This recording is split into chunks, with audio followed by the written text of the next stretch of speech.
নমস্কার বন্ধুরা, আশা করি আপনারা সব ভালো আছেন। অনেক দিন ভিডিও ছাড়তে পারিনি, আমার ছেলের বড় একটা অ্যাক্সিডেন্ট হয়েছে বলে। আপনারা অবশ্যই আমাকে সাপোর্ট করবেন।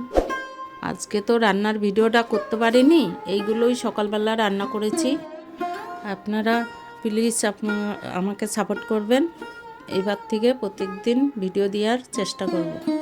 ছেলে আগের থেকে অনেকটা সুস্থ আছে, এখন ওকে খাইয়ে দিতে হয়, এর জন্য এতদিন করতে পারিনি। দুপুরবেলা খাওয়ার সময় একটু ডিম ভেজে দিলাম, আর সকালবেলা রান্না করেছিলাম ভোলা মাছের ঝাল, এই ছিল একটু চিলি চিকেন, একটু পুঁই শাকের ফল চচ্চড়ি করেছিলাম, এটাই দেখালাম। আপনারা ভিডিওগুলো প্লিজ দেখবেন, একটু শেয়ার করবেন। ছোট্ট একটা ভিডিও আপনাদের সঙ্গে শেয়ার করলাম, আপনারা অবশ্যই দেখবেন। আপনারা অবশ্যই কমেন্ট করে জানাবেন কেমন লাগলো। ধন্যবাদ সবাইকে।